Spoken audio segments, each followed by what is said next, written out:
Hallo, wie ihr sehen könnt, zocke ich gerade auf meinem DIRT C64 und zwar das Spiel Spacelords. Wie ihr das und weitere Games gratis bekommen könnt und was das Firmware-Update des DC64 sonst noch zu bieten hat, das erfahrt ihr hier und jetzt. Herzlich willkommen bei Retro und Games. Los geht's!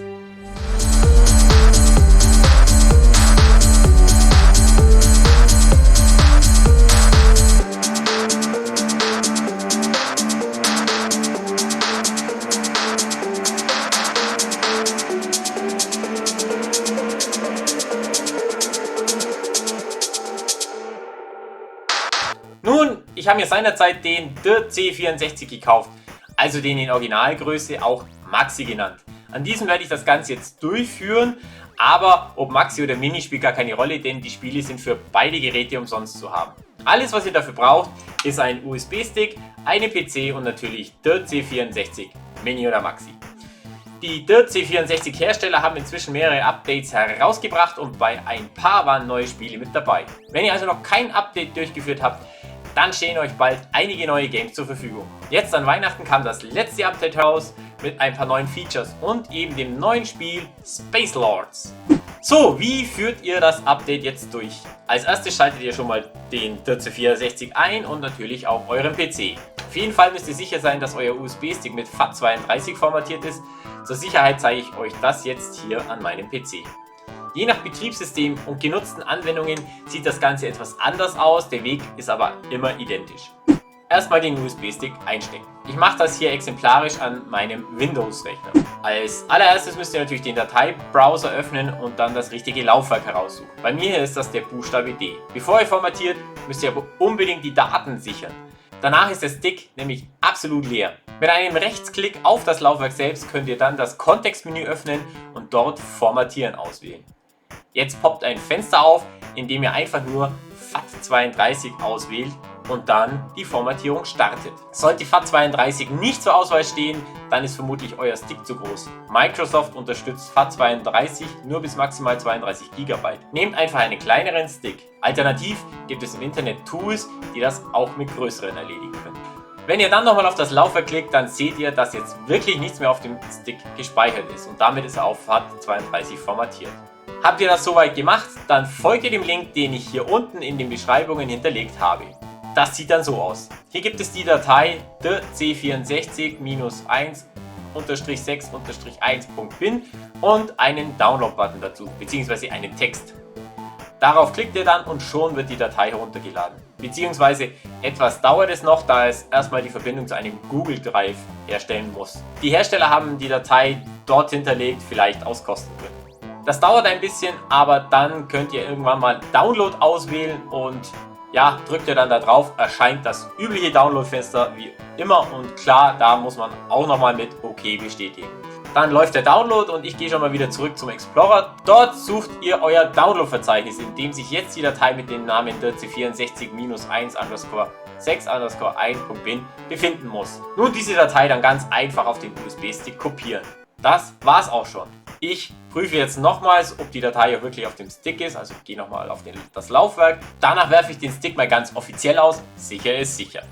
Und hier unten sieht man dann auch, dass der Stick wirklich ausgeworfen wurde. Na klar, jetzt ziehe ich den Stick aus dem PC heraus und stecke ihn in den ja schon eingeschalteten DIRT C64 ein. Beim Maxi empfiehlt der Hersteller den hinteren Port zu verwenden, der Mini hat nur die zwei rechts, da bleibt keine Wahl, aber das hat bisher auch immer gut funktioniert. So. Im DIRT C64 Menü seht ihr nun unten den USB-Stick auftauchen, mit dem Joystick dann auf den Schraubenschlüssel navigieren und dann Systeminformationen auswählen. Dort seht ihr die Firmware-Version, die aktuell auf dem DIRT C64 läuft. Aber der C64 hat auch schon den USB-Stick mit der neuen Firmware-Version erkannt und bietet auch gleich an, das Update durchzuführen. Natürlich klicke ich auf Aktualisieren, das wollte ich ja machen und starte damit den Vorgang. Das läuft sogar verhältnismäßig schnell ab. Die Datei hat ja auch nur 15 MB. Als Vorsichtsmaßnahme habe ich übrigens meine anderen USB-Stick schon vorher abgezogen. Ich habe also nur den Firmware-Stick in der C64 stecken. Der mit den Spielen ist eben nicht verbunden. Nach dem Update führt der DC64 selbstständig einen Neustart durch.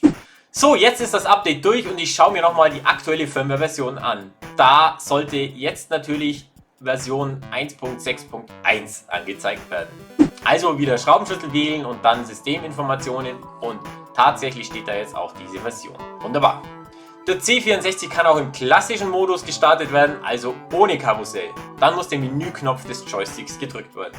Wählt man unten Optionen aus und geht dann auf Geräteeinstellungen, so kommt man genauso wieder zu den Systeminformationen und damit dann auch zum Update.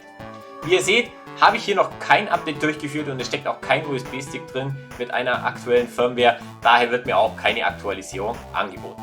So, zurück ins Karussell. Dort stehen jetzt alle neuen Spiele zur Verfügung. In früheren Firmware-Updates gab es zum Beispiel Barnsley Badger, was ihr hier sehen könnt, oder aber auch Galencia oder auch Soulless. Dazu muss ich erstmal bis zum S scrollen, das dauert ein wenig. Upsala, zu weit, wieder zurück. So, hier ist also Soulless. Tja, und mit der aktuellen Version kam eben auch Space Lords hinzu. Das Spiel selbst ist eine Arkanoid-Variante mit bis zu 4 Spielern. Das ist jetzt neu, bisher waren nur 2 Spieler gleichzeitig möglich. Aber das ist nicht mal das einzige Feature dieses Updates, es gibt noch weitere. Nämlich unterstützt die Firmware jetzt auch die Maus und das Gamepad. Das ist eine USB-Maus und ein USB-Gamepad, die wie eine Tank-Maus bzw. das CD32 Gamepad von damals aussehen. Die beiden kann man jetzt schon vorbestellen und ab März 2022 werden sie wohl ausgeliefert. Dann erscheint auch der A500, also der Amiga Mini sozusagen, mit ein paar coolen Spielen. Die habe ich in diesem Video schon mal im Schnelldurchgang vorgestellt.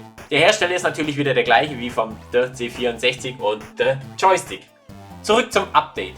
Neben den 2 Eingabegeräten kann jetzt auch eine normale USB-Maus angeschlossen und der C64 damit bedient werden. Es wird eine 1351 Maus emuliert, die damals ja sehr populär war. Letztlich gab es aber gar nicht so viele Möglichkeiten, die Maus am C64 zu nutzen. Es gibt ein paar Applikationen, aber spielemäßig war da wenig los. Ich habe hier einfach mal ganz passend Arkanoid Revenge of Do ausprobiert und wie ihr sehen könnt, funktioniert meine billige USB-Maus hier einwandfrei. So, ich habe jetzt mal 4 der Joysticks angeschlossen. Die funktionieren leider nicht alle. Der hier tut wunderbar, auch der funktioniert und auch dieser hier, aber bei dem geht leider nichts. Egal, dann spiele ich das Spiel nur mit 3 Joysticks. Das wird genauso viel Spaß machen. Letztlich kann ich nur einen bedienen, aber um euch das zu demonstrieren, starte ich jetzt mal das Spiel und dann schauen wir uns die Sache mal genauer an. Das Spiel ist schon da. Ich starte einfach mal, indem ich hier die Tasten drücke. Hier kann ich leider nicht drücken, ist ja defekt. Ich könnte jetzt noch irgendwelche Namen eingeben, aber eigentlich ist mir das auch egal. Hoppla. Und naja, hier habe ich noch die Spielvariante eingestellt und wie ihr seht, kann ich hier mich bewegen. Blau ist der Computer, ja. Ich bin hier einmal rot, hier einmal lila und hier einmal grün. So, ich zeige euch das Spiel jetzt nochmal in groß. Und schon seht ihr den Anfangsbildschirm. Durch Drücken der jeweiligen Feuertasten hole ich weitere Spieler dazu. Die Namenskürzel ändere ich jetzt mal nicht. Bei dem Game spielt ja jeder gegen jeden. Das heißt, ihr versucht alle Blöcke des Gegners mit Hilfe des Balls zu zerstören. Wer übrig bleibt, gewinnt. Arkanoid eben, nur mit 4 Spielern und gegeneinander. So, das Spiel kann beginnen. Mal schauen, welche Pedals ich mit welchem Joystick kontrolliere. Okay, der erste Joystick ist rechts oben, der grüne. Funktioniert. Der zweite ist der orange rechts unten. Der rote bewegt sich schon, ist wohl der Computer.